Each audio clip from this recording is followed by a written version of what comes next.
Cops have one of the craziest jobs in the world and never know what kind of situations they're going to run into while they're on duty. From cops getting arrested for being drunk on the job, to getting guns put in their face, to arresting a college student for being sober, today we're breaking down some of the wildest police moments ever caught on camera. Ow, don't do that, okay? Here. One night while he was out on patrol, Officer Justin Augustine called over the radio for another cop to come meet him behind a local school building. The other cop didn't think anything about it and headed straight over, but he had no idea what he was about to roll up on.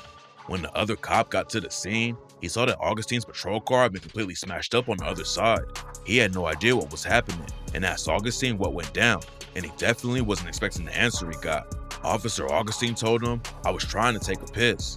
The other cop knew something was up immediately and called in a lieutenant to come check the scene out. He knew that Augustine might lose his job over the situation, but he still did the right thing and called for backup. They brought Officer Augustine back to the police station, and at first everything was cool. He was chill with them and answered their questions, but then he started getting aggressive and it was clear that something wasn't right with him. The other cops had to book him like any other criminal, and by the time they were done, Augustine literally had to be held up so he wouldn't fall out of his chair.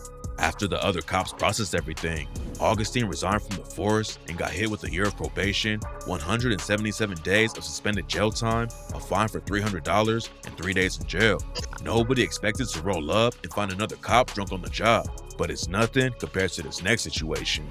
Back in September 2022, some cops in California responded to a disturbance call in an apartment building. Someone had called 911 and reported a dude who was banging on doors and screaming. And that's when officers William Flores and Robert Shy pulled up to sort the situation out. Officer Shy and Flores took up positions on each side of the apartment door where the dude was screaming from. Officer Shy knocked on the door and waited for a response, but nothing happened. After a second, he could hear someone moving on the other side of the door though, so he took a step back and waited. Officer Flores was 10 feet away behind cover, and neither of them could see inside the apartment when the door started to open. A 19-year-old named Robert Ayres was the one who opened the door, and what the cops didn't know is that he had a gun in his hand. As soon as Robert saw the cops, he raised his gun, and that's when Officer Flores yelled at him to drop the weapon as he let off his own shot. Robert ducked back into the apartment when the shot went off, and Officer Flores started ordering him to come out with his hands up. The situation could have turned into a full-on shootout, but luckily Robert listened to the officer's commands and came out with his hands up. Both officers could have been easily killed, but in this next situation, it was the cops who started all the trouble. In August 2022, a college student named Taven Galanakis was driving home after watching a football game at his homie's place. Taven knew he had a headlight out, but thought he could just use the high beams. But what he didn't know is that his life was about to change forever. On his way home, Taven allegedly forgot to turn his high beams off while passing a patrol car, and that's when the cops hit a U-turn and pulled him over. Officer Nathan Winters is the one who pulled Taven over, and then Lieutenant Christopher Wing rolled up on the scene as well. Officer Winters started accusing Taven of driving drunk and pressed him about how much he had been drinking, but Taven kept telling him he didn't have any alcohol that night. Taven was smart about the situation and told the officers to give him a breathalyzer test. But even after he blew a 0.00 and proved there wasn't any alcohol in the system, the cops still weren't convinced and started accusing Taven of smoking weed. Taven told him he wasn't high, but Winters still booked him for being intoxicated behind the wheel. In his report, he said that Taven had red eyes, was slurring his words, and couldn't find his insurance papers. But the body cam footage from that night proves that Officer Winters' story was all cap. When they got to the station, a drug recognition expert said Taven was telling the truth and didn't have anything in his system. So Officer Winters and Wing had to let Taven go and drop all the charges. Taven didn't get in trouble because he didn't do anything wrong, but he was not happy about how the cops treated him that night, and the situation was far from over in his eyes.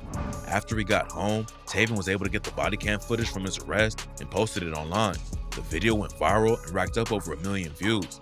And that's when people from all over the country started trying to get Officer Winters and Wing fired from the police department.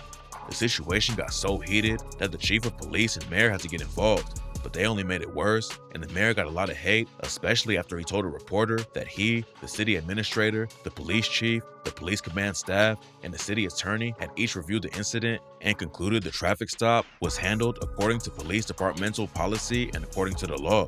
Taven ended up filing a lawsuit against the city, the chief of police, plus Officer Winters and Wing, but then the cops clapped back and filed a countersuit for defamation. It's not clear how that situation is going to shake out, but you won't believe what happened in this next video. Back in March 2020, a 40-year-old dude named Omar Forde decided to impersonate a police officer and started pulling people over, but he definitely wasn't expecting what was about to happen. Omar was driving around Florida in an unmarked Ford Explorer and pulled someone over. But what he didn't know is that the dude he pulled over was a real cop named Zachary Castleberry, who was off duty at the time. Officer Castleberry knew from the jump that Omar wasn't a real cop, but he was definitely trying to look like one. Omar was wearing a bulletproof vest that said Criminal Task Force, with a taser and pistol on his hip just like real cops had. Luckily, some other officers showed up and started pressing Omar.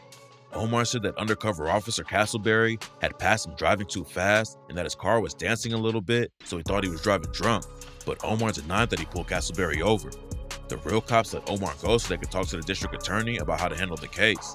And 6 months later, a warrant was issued for his arrest, and they booked Omar for false impersonation of a law enforcement official and driving with a suspended license. Omar was supposed to go to trial over the case, but during a pre-trial intervention meeting, he was able to get out of it. Instead of facing jail time, Omar agreed to not carry guns and to stay in contact with intervention officers and listen to anything they say. He also can't use drugs or narcotics that aren't prescribed to him, and if he stays out of trouble, the case will go away for good. Impersonating the cop is a quick way to get arrested, but this next wild video shows two police officers arresting a real federal agent who was actually doing his job. In July 2020, an ATF agent named James Burke was at a house near Dublin, Ohio, looking for an illegal gun.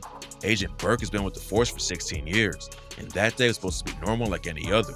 But then the situation took a crazy turn. Agent Burke knocked on the door of the house and told the people inside he was a federal agent. A lot of criminals act like cops to get inside of homes and rob them. So the people inside decided to play it safe and called the police to make sure Agent Burke was really with the ATF. While they were on the phone with 911, Agent Burke gave the resident his badge and ID number so they can confirm it with the cops. Agent Burke said that usually when something like this happens, a couple local cops will show up and confirm he's legit, then either help him with the case or just leave and respond to their next call. But this time, it went down way differently. It's not clear why, but the 911 dispatcher didn't tell the cops that Burke was a federal agent. Instead, they told officers Joseph Fye and Kevin Winchell that he was an armed man impersonating a federal agent. So instead of showing up ready to help out another law enforcement officer, the local cop showed up expecting a dangerous criminal. When Officer Fye arrives at the house, Agent Burke waved him over because he had no idea what the dispatcher had said about him. Officer Fye immediately pointed his gun at Agent Burke and told him to get on the ground. And in the video of what went down, you can see how confused Agent Burke is. That's when Officer Winchell joined in and also pointed his gun at Agent Burke. Burke had been an agent long enough to realize when he was in real danger, so he just listened to what they said so they wouldn't end up shooting him. The whole time, Officer Fye and Winchell were screaming at Agent Burke with their guns pointed at him. Burke was trying to explain who he was and give him his credentials, but instead of taking a second to sort everything out, the other cop jumped on his back, twisted his arms around, and put Agent Burke in cuffs. Burke was resisting a little bit because of how aggressive the cops were getting, and that's when they pulled out a taser and shocked him. Agent Burke got tossed into a police vehicle where more cops arrived, and none of them would listen to what he was trying to say. They kept him in the back of the police car for over an hour, and finally one of them decided to actually check his ID and badge numbers. After they realized that Burke really was a federal agent, they let him go, but that's not where the situation ended. After he was released, Agent Burke filed a federal lawsuit against Officers Fye, Winchell, and the entire city of Columbus, Ohio. He said that they used excessive force against him while he was just trying to do his job, and he thinks the cops being hostile is probably common and has happened to other people in the city. Arresting and almost shooting an ATF agent by accident is wild, but it's nothing like hitting your ex-husband with a car. Sean Malarkey is a woman in her 40s who had everything most people dream of. She lived in a $1 million house, drove a nice expensive car, and was a member of the local country club where she went to swim meets. All of that wasn't enough though, and she ended up sparking a wild situation at the country club. While Sean was leaving the club with her kids in the car, her ex-husband tried to stop her because he thought she was too drunk to drive. She already had 2 previous arrests for DUIs and was still out on bond from the last time she got booked, but Sean wasn't stopping. Instead of waiting for her ex to move out of the way, Sean decided to just ram her car straight into him as their kids saw everything. The Aurora police called up the Hinsdale cops and let them know Sean was facing charges of aggravated domestic violence for running over her husband at the country club, and that's when they found out she already had a warrant out for her arrest because she violated the terms of her release from the last DUI case. When Sean got home, the cops were already there waiting for her. She pulled into the garage and wouldn't cooperate with the police. Then she got aggressive with them and wouldn't get out of the car. After it was clear she wasn't going to move on her own, the cops dragged Sean out in front of her kids while she was screaming at them. Even after they got to the station, Sean hadn't cooled off at all and was carried from the police car into the jail to get booked. They took samples of her blood as evidence, then booked her for felony aggravated DUI, aggravated assault, resisting, and transportation of open alcohol. Then a week later, she got hit with more charges for endangering her kids and violating bond. Driving your car into another person might sound crazy, but it's way less shocking than what happened in this next situation. In January 2022, police were called because a woman named Mariah Davis had just stolen $300 worth of Legos from Walmart and left the scene. A local cop spotted her car while he was on patrol and pulled it over, but he never expected what he was about to find inside the car. Besides the stolen Legos that were just sitting out in the open, he also spotted something else in the back seat, a homemade bomb. The cops immediately took Mariah out of the vehicle and put her in the back of a cop car.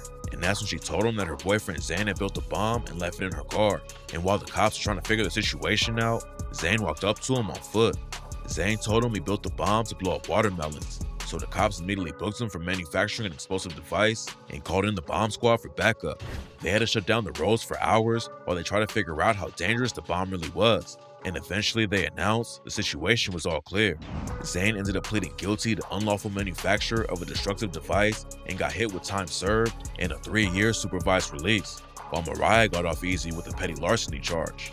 Driving around with a bomb in your car isn't a great idea, but this next guy decided to go on a wild crime spree like he was playing Grand Theft Auto in real life. Brandon Baker is a 33-year-old from Tampa, Florida, who started his crime spree off by carjacking a woman who was on her way to work.